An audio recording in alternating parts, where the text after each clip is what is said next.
Okay, so we're gonna do writing, balancing ionic equations, and it's a problematic topic for some kids. I'm here to make it a little easier for you. So one of the things you gotta remember when you're doing balancing equations, you must always strive to balance your equation first, and then do your ionic equation. I kind of said that backwards. So when you're striving to do your ionic equations, you must strive to first balance, then find the ionic, um, then do this, solve the ionic equation. So here we go. I've already started this one. So we had sodium hydroxide reacting with phosphoric acid to give sodium phosphate and water. And what I did, I balanced the equation by writing down the atoms that existed on the left and the right hand side of the reaction mixture. And all I had to do was put a 3 in front of the sodium hydroxide and a 3 in front of water. Remember, when you're balancing equations like this, the only thing you have to do is put numbers in front of whatever you have. You don't put little numbers behind here because then you're changing up the atomic, you're changing up the structure altogether. 3 of this means that you have 3 of this, okay? So here we have 3 moles of that, and 1 mole of this, and 1 mole of this, and 3 moles of that. So right now the ionic equation, we're gonna break it up into ions. You get 3 sodium ions, and you write your state. You get 3 hydroxide ions. Remember, this is a polyatomic anion, and that's also in its aqueous state.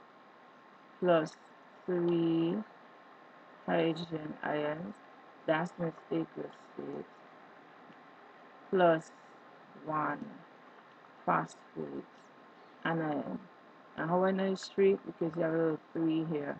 And remember, when you put your stuff together, the charges actually tell you how many atoms will be attached to it, right? And this is in its aqueous state. So it's pretty simple. And then now we have, and also when you're doing ionic equation, you have to look at your states, most importantly. And if you realize everything is aqueous, so when you're in aqueous, you're like in ions, you're ions in solution. So that's why we have all ions here on our left. So it's going to be the same thing again with this. You're going to have 3 of this, aqueous. You're going to have 1 phosphate, PO4 3 minus aqueous. And whenever we have molecules like water, carbon dioxide, anything molecular in structure, we have 2 nonmetals attached. You don't burst them apart. You just leave them as is because it's not existing as ions. So you leave it as is. So this is going to be left as that. And you have 3 of them. So you have 3. You put a 3 in front here, right? So anything that did not change in terms of states are called spectator ions. So water was the only one that changed its state to a liquid, right? So you look for the atoms that exist in water. You have hydrogen and you have oxygen. So you get rid of everything else that doesn't contribute to making water. Does this contribute to making water? No, right? No. So um, basically you cross it out. So you cross this out and you cross this out. They're known as spectator ions. Does this help to make water? No. So you cross this out and you cross it out. These two help to make water, yes and yes. So your net ionic equation would be 3, 3 hydroxide ion in the aqueous state plus 3 H plus ions in the aqueous state to give 3 moles of water. And you see how well that panned out? Yep, because you did it correct. That's your net ionic equation. This is your ionic equation on top, and this is your net ionic equation at the bottom. And the same goes to this one. This is not a balanced equation. So we're going to try to balance it. We need 3 oxygens. So what I would do, we need 3 oxygens and we need 4 hydrogens. So, well, not 4, we need Right, so we need 3 oxygens. So this here, we need 4 hydrogens. This could be fixed. And we need 3. So I put the 3 in front here. So now we have 3 chloride, and and how many hydrogens we have? 3 plus 3, we have 6, and yeah, so we balance everything else that was there. So now we need 3 oxygens, we need 6 hydrogens, and so we have 3 plus. So this is the split. So to get 6 hydrogens, we put a 3 in front because 3 times 2 is 6. So plus 6. And also the oxygen number has changed. So 3 oxygens plus 3 gives you, yeah. So 3 oxygens gives you 3, and we are now balanced because we have 1, 3, 6, 3, 1, 3, 6, 3. So we are balanced. And now we can actually write our ionic equation out.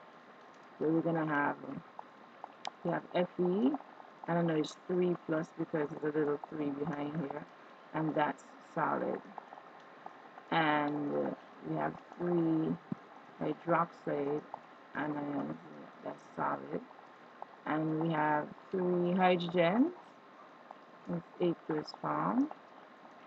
And we also have 3 chloride ions in its aqueous form to give Fe 3 plus is aqueous form plus 3 Cl minus aqueous form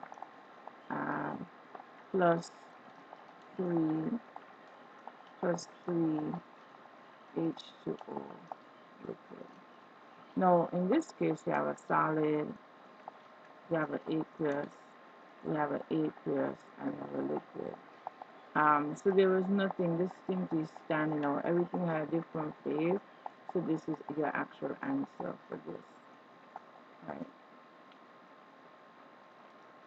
And here we have our last question. We're trying to balance.